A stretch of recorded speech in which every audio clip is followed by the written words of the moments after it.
Hello, and thank you for joining us today. Today I got an email, and I just wanted to answer the questions in it. She asked, we've wondered about, in the future, doing our own goat milk share program and wondered, does it help financially at all? And the answer to that is it can if you price everything correctly. You want to look at how much you're going to be spending on feed and hay, minerals, vet care, even if you're giving them supplements, depending on what you're doing, bedding, shelter, all that. You want to take those things into consideration on what you're spending, and you definitely need to charge more than that on your shares so that you will have a profit at the end of the day. Is it a lot more work, she asks, and the answer to that is yes, it is a lot more work when you're considering doing goat milk shares for other people. There's more expense as well. You'll probably want a refrigerator that your shareholders can get into without going into your home, and so there's a setup that's involved. There's more work because you're going to actually be milking more animals, most likely, than just what you'd be milking for your family.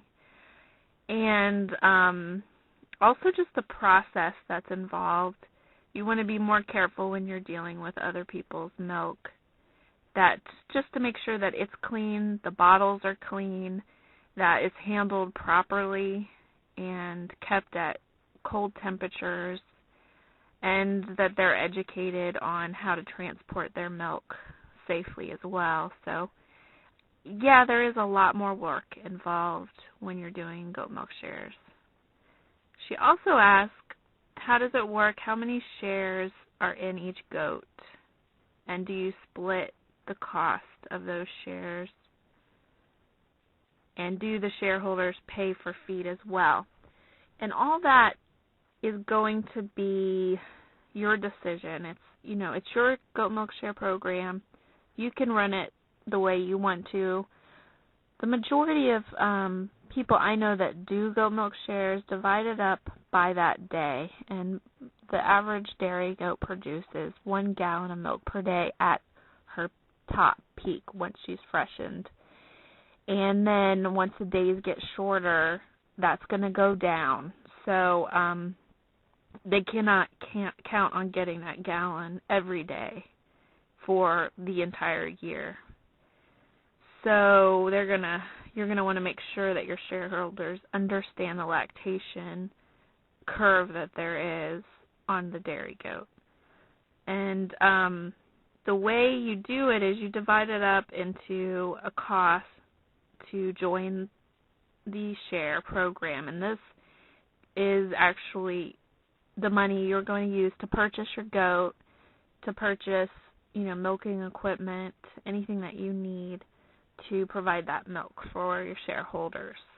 Also, there's a boarding fee, and that's where the feed is really feed, bedding, minerals, anything that's going to be a maintenance thing that you're going to pay out every month is going to come out of that monthly fee that you are charging them, and that's called a boarding fee. At least that's what we call it.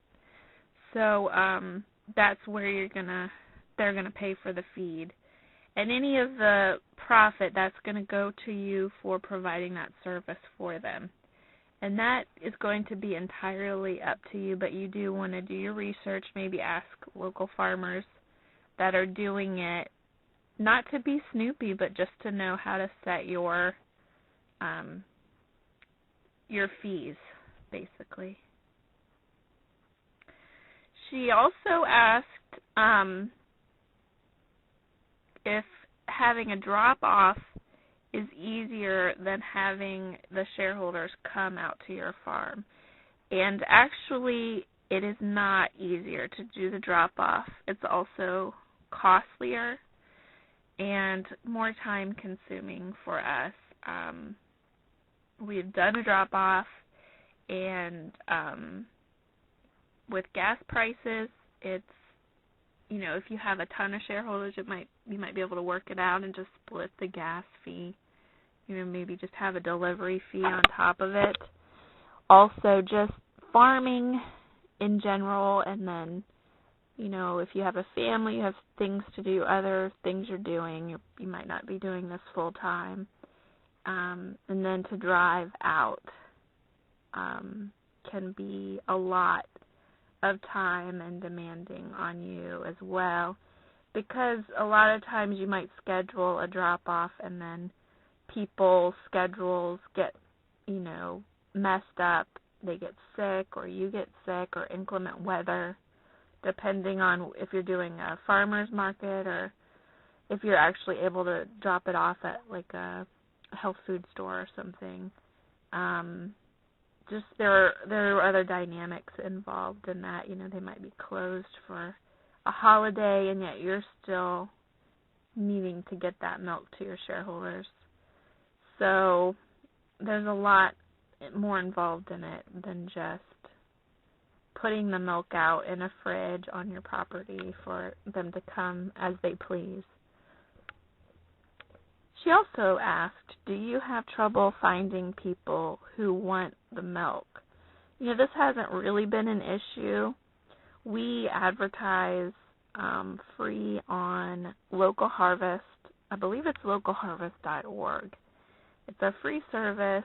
You can definitely donate, and I would suggest that if you're making money off of their free service, that you do donate to what they're doing. It's a good cause anyway. But you can put up a listing of the products and services that you have there, and that's where we've gotten most of our traffic from, actually, is localharvest.org. But we also have a listing on Real Milk. I think it might be realmilk.com, but if you type in Real Milk on your favorite browser, or search engine rather, it'll come up, and it's run by Weston Foods. And you can also donate to them as well, which would be helpful. And you have to email in your listing that you want to put up for your Goat Milk Share program. She also asked, is the law state that you cannot sell, but you can have goat shares, or do you need a license or a special facility to do goat shares? And the answer to that is that you cannot buy or sell raw milk, at least where we're at in Virginia. You can't buy or sell it. There are states where, you can buy and sell, but you're still going to be under your local Department of Agricultural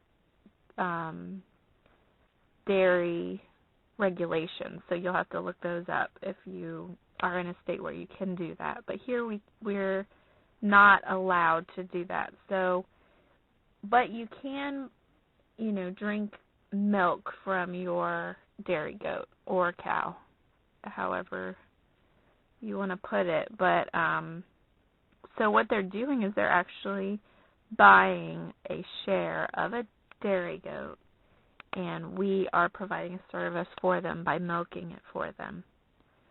So there's really no regulations on there. Of course, you want to have a clean environment to do that with, though, a facility, which it's not. I mean, you don't have to go build or have a kitchen built or anything like that, but you want to have a clean place to milk the animal.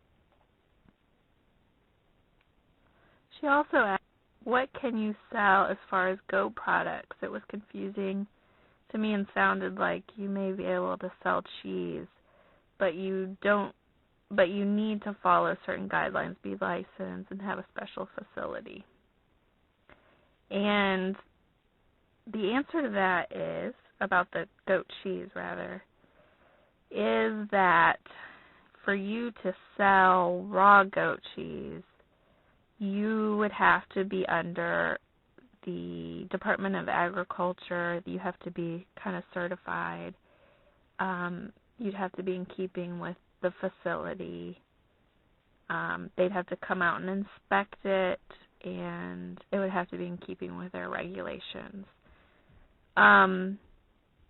You can, however, get around that by doing cheese shares, and they're, again, paying you to eat cheese from their own dairy goat that they own a part share of, and they're paying you for the service of milking the goat and making it into cheese. So that's also an option as far as the goat milk products go. Because one of the things that I did check into this before, but goat cheese is a soft cheese, and it's more perishable than an aged cheese. It's not going to last near that long. At least the chèvre type of cheese that most people, when they say goat cheese, that's what they mean. It is a federal law that you have to age it at least 6 months, and you cannot do that with a soft cheese like goat cheese. So it would have to be pasteurized, plus you would be under your local agricultural department's regulations on goat dairy. So that's something you have to check into if you're still interested in doing that. She also asked about the soap and goat milk soap, and is that regulated, and if so, what's the difference? So the answer to that is it's a product, it's used on the skin, so it's a little different. It's also cured for a couple months, so it's dry. But it's not really regulated as long as you do not go under a cosmetic, as long as you don't, make any claims about your soap that it's moisturizing or it's, going to do something special, because that would put it under a cosmetic, and it would have to be followed through by the FDA. So, if you stay clear of making claims about your soap, you can sell it. And if you have any, more insight on that, please just leave comments below, because that will help anybody in the future understand the laws and how to go about their research in doing this. She also wanted to know about chicken eggs. We also have chickens on our farm, and was wondering if selling chicken eggs is okay in here in Virginia, and if there's any restrictions. And as far as we found, there are not really restrictions on selling chicken eggs, except for that your cartons cannot have any misleading information on them. So you'll want to buy generic cartons, especially if you're going to a farmer's market.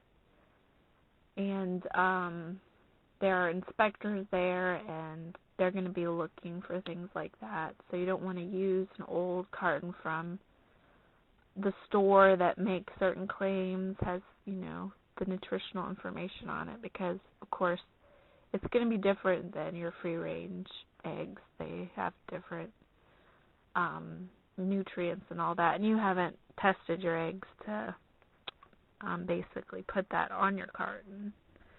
So that's the only thing I can think of about the chicken eggs that you're going to want to be aware of. Thank you for joining us today. Don't forget to comment below, ask questions, and just share any of your experience as well to help other listeners that are trying to research and get answers. Also, like the video below. It's a thumbs up in the left bottom corner.